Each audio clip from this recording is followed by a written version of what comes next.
Mwakoze cyane. Ndatekereza namaze kubibwira. Nk'uko mubinsabye kuvuga amateka mu buryo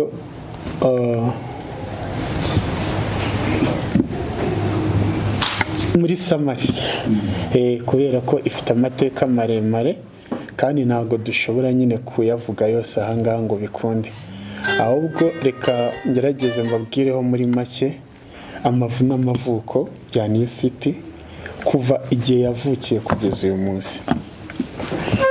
Korali New City ni korali yatangiye mu mwaka w'ibihumbi 2002, ariko mbere yaho nko mu bihumbi 2000 hari amakorali abiri y'urubyiruko. Abana bari bafite imyaka 19 kugeza kuri 13, nyine ndumva umukuru yari afite nk'imyaka 15.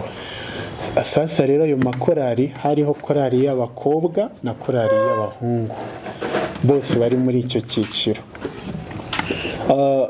Iyo korali y'abakobwa yitwaga Abajyana na Yesu, indi yitwaga Tradition. Noneho mu bihumbi 2002 dufata initiative, baduha igitekerezo cy'uko twakwivanga. Iyo korali imbere yari igizwe n'abantu 6. Njyewe ntabwo nari ndimo, ntabwo ndi umumambre fondateur kubera ko yatangiye ntari, ariko nanone igitangira imaze umwaka nahise njyamo. Ubwo rero ntabwo ndi mu bayitangije, ariko ndi mu bantu bari avansiye kuri yo. Rero mu bihumbi 2002 korali yafashe umwanzuro wo kwivanga abakobwa n'abahungu, noneho turirimba twitwa korali Tradition. Nyuma gato hashize imyaka 2 mu bihumbi 2004 dusanga iryo zina ritajyanye n'igihe, reka mbivuge gutyo kuko niko twabitekereje. Noneho turicara turavuga tuti reka dufate izina nyine dushaka kandi dutekereza ko rijyanye n'igihe. Icyo gihe nyine twafashe izina ryitwa New City, ariyo y'uyu munsi. Nta nubwo nshatse kuvuga ko byibuze kwitwa nyine Tradition, nubwo mvuze ngo ntiryari rijyanye n'igihe, ntabwo mvuze ko abitwa iryo zina ntabwo bitwa nabi, ahubwo twebwe mu mitekerereze yacu n'imyumvire yacu twumvise tugomba kwitwa izina nyine riri moderne, kubera ko nibwo nari ntangiye kumva icyongereza bwa mbere. Urumva rero nari mfite nyine impamvu nyinshi zagombaga kuntera guhindura izina, gushyigikira abazanye icyo gitekerezo. Icyo gihe twarakoze nyine turirimba mu byiciro by'itorero, Mifem, Jia n'ibindi byiciro bitandukanye. Noneho tukaririmba nyine tukajya muri Jia, niba ari bya bindi by'amarushanwa ugasanga korali wenda barayikunze ibaye iya mbere, ariko twaririmbiraga aho ngaho wenda mu bantu dusengana cyangwa se dufite imyemerere imwe. Muzi ko hari abavuga ngo nyine muri icyo gihe uburyo nyine korali yari iteye mu myemerere yacu, so ndabivuga gutera, ariko nyine twagiraga amarushanwa, niba ari aya Jia niba ari ay'iki, ibyo byose bigakorwa, none ugasanga korali irakunzwe. Rero nyuma gatoya twagize igitekerezo nyine cyo kwaguka ho gato, ariko nanone tugifite imitekerereze ya kera nyine ari n'abaproducer, ntabwo twagombaga kurenga mu ntara. Ariko Olivier nkeka ko amateka amwe muri yarayazi kuko ari mu bantu nyine bazi ho gatoya, wenda araza kubivuga cyangwa bireke.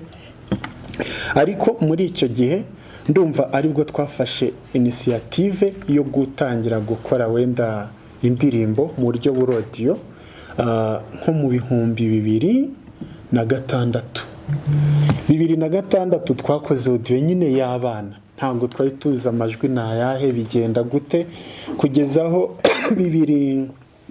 2008 nyine iyo audio yarasohotse. Twari twayikoreye n'umugabo witwa Ngenzi, urumva nyine hari kera yisohoka nyine ari audio, ntekereza ko nyine ari y'abana. Ariko nyuma yaho dukomeza gutekereza no gukora umurimo tutarenga aho tuvuka. Twakomeza gukorera i Musanze n'amatorero adukikije. Nyuma y'icyo gihe rero byaje kurangira nyine intekerezo zikomeje kwaguka, noneho turavuga tuti ni gute twakubaka korali nyine nanone ikora kandi nanone ifite n'ibihangano nyine birebwa na bose. 2012 ndumva aribwo twashize alubumu nyine yacu hanze. Wenda ibya YouTube nta n'uwari ubiziho, nta n'uwatekerezaga bitewe n'aho dutuye, nta muntu n'umwe wari uzi ngo YouTube ibaho. Sasa rero twakomeje nyine gukorera aho ngaho, none umurimo urakomeza. 2016 kugeza wenda reka nihute nze mu myaka twatangiye kugerageza gukoraho cyane nyine ni nk'igihe wenda twageze nko mu 2016 aho byibuze twatangiye kuvuga tuti reka noneho ducurangisha indirimbo turebe abantu babishoboye. Ibyo byaje kuduhira, ariko nanone tutarenga aho turi. Bigeze mu 2020 muri uwo mwaka nibwo nkanjye wenda ntabwo nari perezida icyo gihe, ariko nzana igitekerezo nk'umuntu watozaga korali, ndavuga ngo ni gute twakubaka korali ishobora kurenga i Musanze ikaza muri Kigali cyangwa se ikajya hirya no hino mu ntara. Hari akantu nari ngiye kuvuga ndakibagirwa nyine, n'akantu aho kuvuga nyine ngo mu ntara, cyangwa hari ukuntu tuvuga ngo intara y'ivugabutumwa, ariko iyo bivuze umuntu utari umwadventiste ntabwo amenya direct ngo intara nyine ni iki. Evangelical district. Yego, nibyo nashaka kuvuga, gahita kanyisoba nyine numva karasimbutse ariko nabyibutse. 2020 rero twakoze album zigeze kuri 2 ziri audio, ariko tukumva ntabwo biri kuvamo neza, turazireka turanaziparika.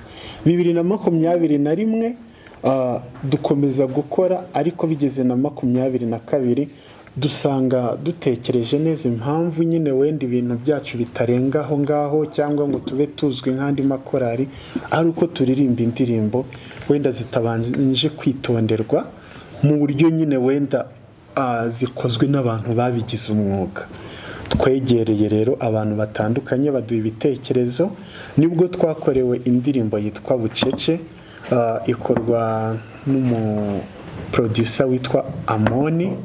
Icyo gihe yarimbaga mu babwirizabutumwa, ariko ubu ngubu bari mu banyamugisha, nubwo ntekereza ko n'ababwirizabutumwa bafata nka korali yabo.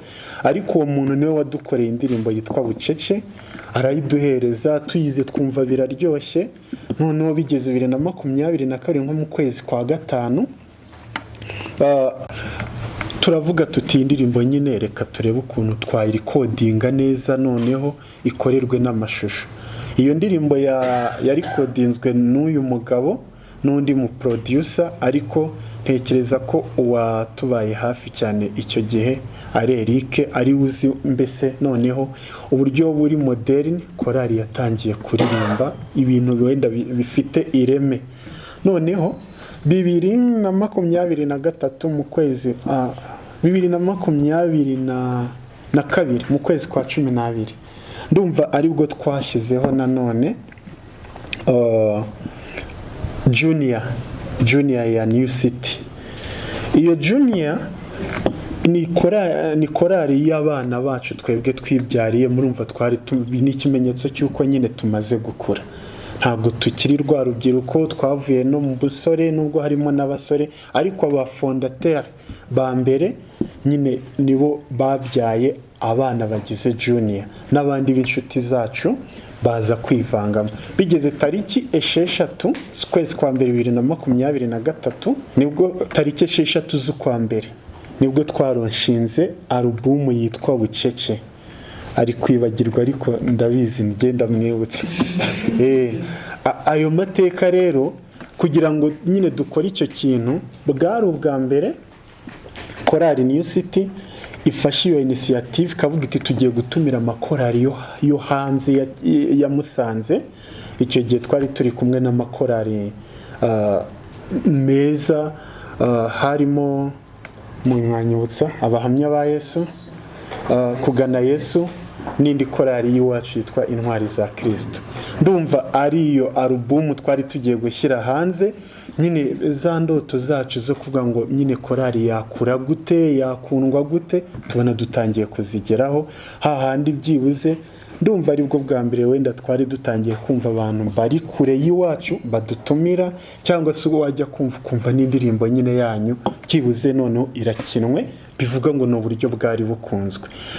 Icyo gihe rero ndumva mbere muri ibyo bihe korali yari iyobowe n'undi mugabo witwa Bisamaza ni umukuru w'itorero nyine iwacu, noneho nyuma nza musimbura kubera ko na Eric yabaye umutoza ngewe nza ndi perezida, dukomeza gukora ibikorwa byinshi aho mu mwaka washize bimwe mu bikorwa twakoze harimo ivuna ryabaye guhera tariki ntabwo ndi kubyibuka neza ariko ndumva hari mu kwezi kwa gatatu yego kuko ryashojwe ari tariki 22 ryatangiye rosenke niyo mpamvu umuyobozi ahari nyine nawe no kugira anyibutse ryatangiye icyo gihe risozwa tariki 23 ivuna ryabatije abantu bageze kuri 52 ari ivuna rya mbere rya korali. Muri iryo vuna twakozemo nanone ibindi bikorwa nko gutanga amatungo ku miryango igeze kuri 15 amatungo magufi, intama. Nanone twatanze Bibiliya, ntekereza ko ku bufatanye bwacu n'itorero korali imaze gutanga byibuze Bibiliya zigeze nko kuri 200. Yego, aho ni umurimo wa korali ku bufatanye n'itorero ndetse n'abandi bakunzi ba korali. Ariko nagiraga mbabwire bimwe mu bikorwa twagiye tugerageza gukora aho twafatiye initiative yo kwitwa korali ishaka kurenga ku giti cy'inyoni ikaza nyine muri Kigali, hahandi dutangiye gutinyuka nubwo badutumira hehe ntabwo twareka kujyayo, tutitaye ngo tuvuye mu cyaro, tutitaye ngo turi abanyacyaro, ariko umurimo tugomba kuwukora ku buryo bwagutse nyine tuvuye aho turi tukajya n'ahandi uko haba hamezeho kose hataduteye ubwoba. Sasa rero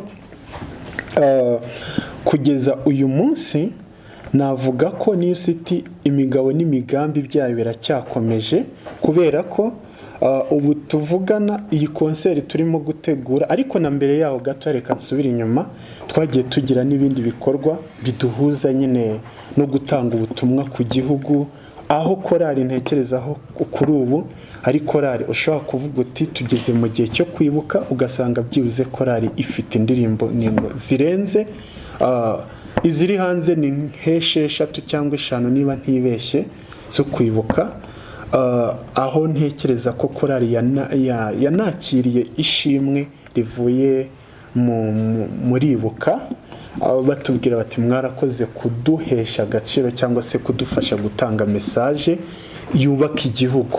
Urumva iyo ni message nziza kandi ni ubutumwa bwari bukenewe cyangwa se bukenewe, ku buryo ntabwo tujya nyine wenda ngo turaririmba nyine wenda ibintu bijyanye n'iwacu gusa, ahubwo intego yacu ni ugutanga message iva kuri twebwe ikajya no ku bandi bitewe n'ikigezweho.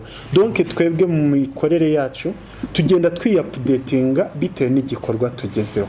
Sasa rero ubwo icyo ngiye kuvuga ni iki gikorwa none tugezeho cya tariki 30 nk'uko Eric yabivuze, twaricaye dusanga ari ngombwa ko korali igomba gukorera igitaramo muri Kigali, ba bantu batayizi bakayimenya, ariko nanone ikamenyekana mu bikorwa by'itorero bifatika bizatanga urwibutso hagati yacu n'itorero no ku bakunzi bacu, akaba ari cya gikorwa cyagutse buri wese azavuga ati New City yataramiye muri Kigali, ntabwo nyine twitinya ntidutinya kujya he, kandi n'icyo gikorwa kikaba ari igikorwa kiremereye kitoroshye, aho tugiye kureba noneho ese koko ni korali izwi, ese koko dufite abakunzi muri Kigali. Ndumva ngerageje kubivuga mu buryo nyine burebure, ariko bunavunagwe ko dufite amateka maremare, ariko ibyo naba mvuze n'ibyo ngibyo. Murakoze. Ntabwo perezida arakoze, ntabwo turi butinde n'umujyanama tuza kugira umwanya wo kumuganiriza bitewe n'uko twamaze no kumva aho igitaramo kiri. Kwiringira TV, ubutumwa bwiza kuri benshi. gukizwa kwa benshi. Matayo 24 umurongo wa 14.